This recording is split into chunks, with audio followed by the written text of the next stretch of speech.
To really be part of Antifa is to do two things. One is to share their violent ideology and be willing to fight them at any turn, and the second is to actually do it. It's not just about having anti-conservative beliefs, but it's actually be willing to fight them. Gabriel Nadales, so great to have you on American Thought Leaders. Thank you. So Gabriel, now you work for the Leadership Institute. I mean, essentially you're educating conservative leaders. That's your job. But it really wasn't always like that. You've come from a very different place. Why don't you tell me the story? So in 2011, I first wore the black mask for Antifa, and it was at an anti-neo-Nazi rally. It was the National Socialist movement, and I wanted to oppose them because I believe that at the time Antifa was the best vehicle to fight against hatred and against this screwed up ideology. Unfortunately, what I didn't realize at the time is that Antifa is a self-righteous ideology or a movement that refuses to see when they become the oppressors. Oftentimes they are using the same fascist tactics that they decry the right for doing. So this is, when you say you first put on the mask, okay, listen, there's a lot to unpackage here, Sure. Okay? So what, you're a suburban kid? Tell me, where do you come from? So I was born in Mexico City Yeah. in the early 90s, and I came to America around 2002, I believe, and I struggle learning a new language. I still have an accent from time to time, you might hear it. It didn't occur to me that English wasn't your first language, but anyway, just saying. Yeah. Thank you. But sometimes it comes out. And, in California, there wasn't a need to really learn the language. So a lot of the media that I watched was like Univision, Telemundo, and there's no conservatives there. There's no liberals there. So they teach a lot of their Hispanic viewers to fear conservatives, to fear Republicans. And so I grew up with this anti-American message that was put inside me. So add to that, in high school and middle school, I had multiple different teachers who would profess all these hateful ideologies, anti-American ideologies. Okay, how does that work? Tell me. Let me give you an example. Yeah. I had a biology teacher in 7th grade, and instead of teaching me about mitochondria and like mitosis and all these things, he decided to just get in front of the classroom and start teaching us or lecturing to us why we were stupid for believing in God.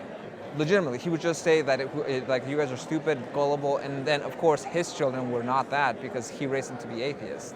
So all of these ideas that were just kind of an anti-American feeling that I grew up with, and then in 10th grade, in 8th grade, I attended my first protest. It was for it was a teachers union sponsored protest against Governor what's his name?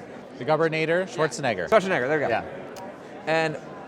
But in 2011, when I finally put on the black mask, I was already ready to go with this ideology. But a lot of people think that Antifa is the black mask.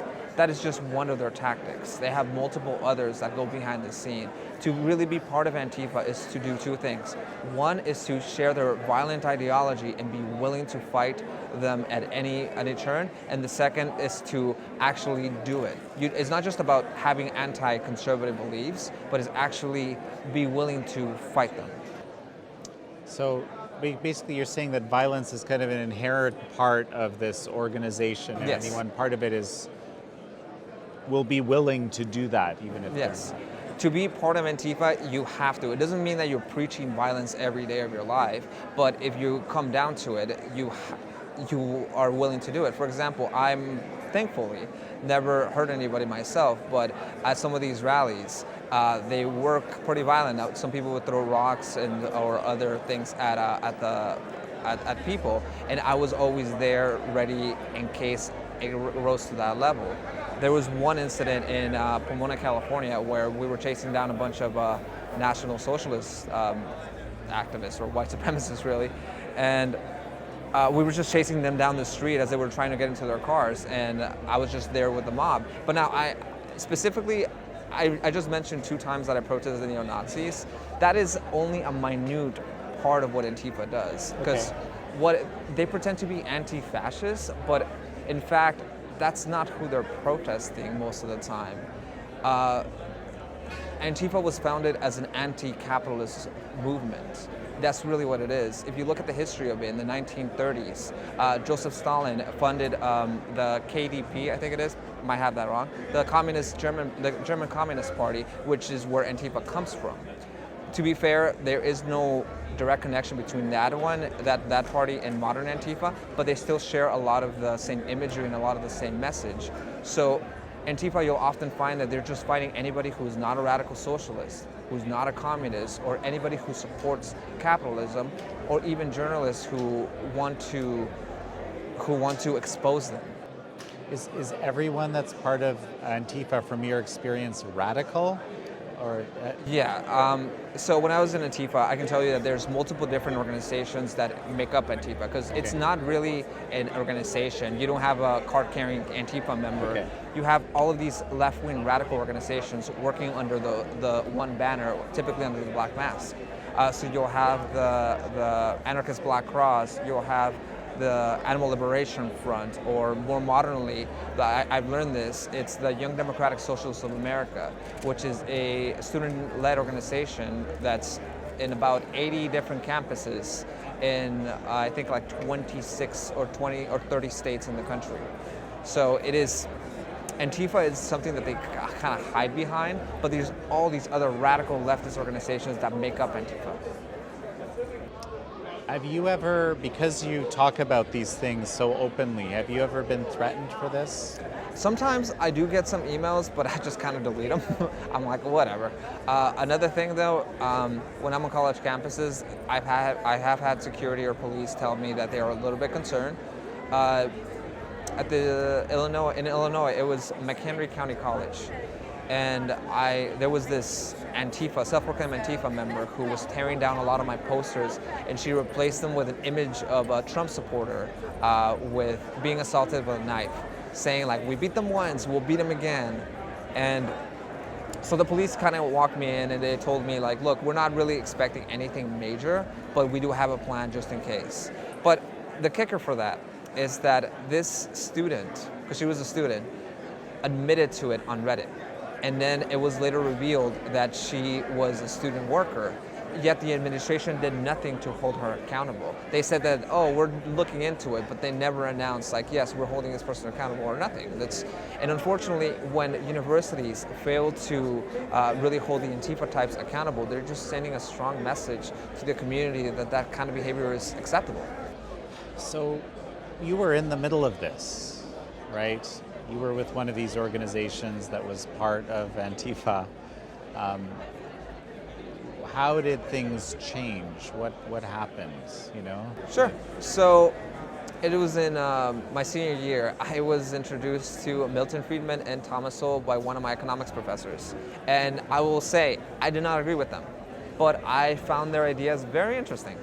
So I wanted to learn more about them. I went outside of the classroom and I started talking to the only other politically minded people I knew, which was other radical leftist activists. Well, instead of really addressing the issues, or because I was playing devil's advocate with them, they would just accuse me of spreading capitalist propaganda and like being a capitalist pig and all of these other insults. They were trying to intimidate me into silence and from like not looking into this kind of ideas. Fascinating. And that's just really, right off the bat. It wasn't right off the bat, but like we would have a conversation, and after like maybe like 20 minutes, it would lead to that. And that's when I realized that these people are not really here to spread a good movement or try to like really find a way to make people live well. They just want to push their own agenda. And that's when I started reaching out to a lot of conservative organizations, a lot of different conservative leaders, but no one got back to me, except one person, which is Adam Weinberg from the Leadership Institute, for who I now work. And he reached out and he convinced me that I should start a libertarian chapter. And the reason why I wanted to start one was because I found their ideas interesting, and I knew that if I started just a regular political club in college, this is a few months later, that I would not be able to find any conservatives because they just weren't around. So I needed to dig for them.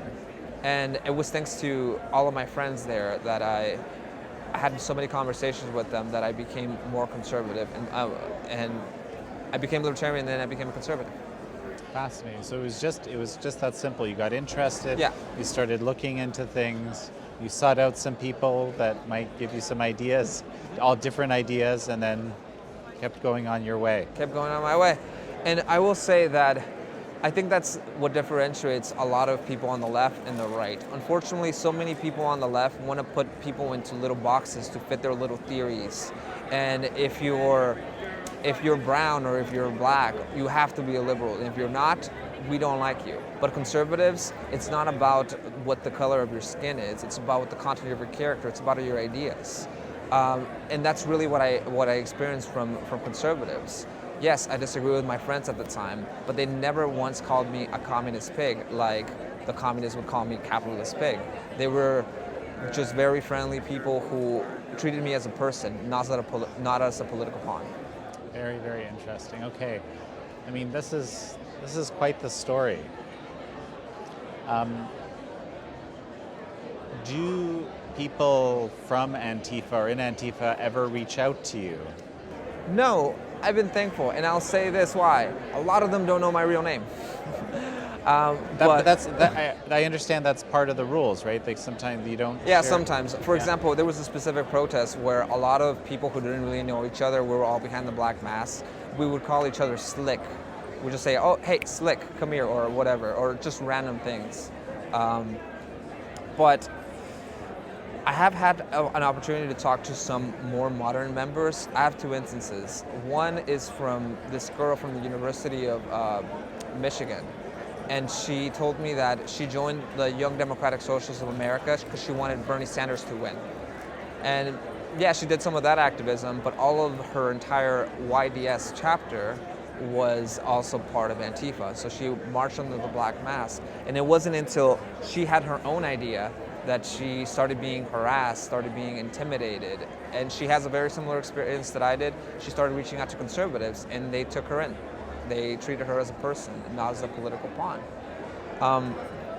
And then just a couple of weeks ago, actually, at the University of Massachusetts Amherst, I had the opportunity to talk to a current member of Antifa. And I was doing an activism project, which is that Changed My Mind, made popular by Stephen Crowder. Yes.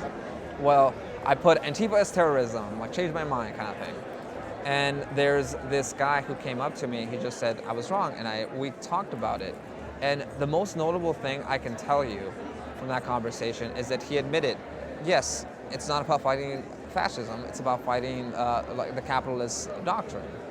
And that's really what it comes down to, because even many people have this perception of Antifa as being an American thing. It's not. It is an international movement that's been around for almost 100 years. And some of the other Antifa groups in the world, they're far more radical. For example, in the 1980s, there was an anti-fascist group called the Red Brigade, which in the 1980s, they assassinated and murdered multiple people, including government officials and the prime minister. So this lie that Antifa has never killed anybody is just flat out lie.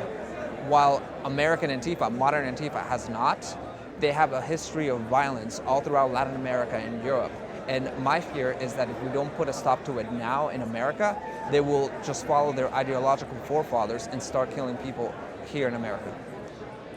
So do you still go out? I mean, I know you're educating conservatives with Leadership Institute, but do you talk about this to groups, about this threat that you're seeing? How are you communicating this, other than being on American Thought Leaders here? Well, thankfully, the Leadership Institute has given me a platform to really talk about this. I'm very thankful for everything that they've done for me. And I'm actually speaking on college campuses. I've done about 30 speeches thus far, and for this semester alone, I'm doing 30 more. And it's called the Behind the Black Mask Tour. And in this tour, I'm basically spreading I'm unmasking the black mask and showing how Antifa is not fighting fascism. They're fighting anybody who is not a radical leftist. Even as lecturer Mark Bray from Dartmouth University, he wrote the book Antifa, the Anti-Fascist Handbook. And in the first few lines, he admits that Antifa is a rejection of the liberal phrase, I may disagree with you, but I will fight to your death for your right to say it. He says, we're here to fight for you to the death for organized Nazis to say anything, but he doesn't stop there. Then he says, but we're not just about fighting the Nazis, we're about fighting the alt-right. And then he continues later in the book calling the everyday fascists, which is just conservative and libertarian students. And thankfully for the Leadership Institute, I've been exposing that. And the one highlight I will say that at almost every one of my speeches, I've had multiple different liberal students who come to them, and they thank me and they say that they're just sick and tired of the Antifa types just shutting down conservative speech, because that's not what liberal politics is, and that's not what America is about. So Gabriel Nadales, such a pleasure to have you. Thank you, I appreciate it.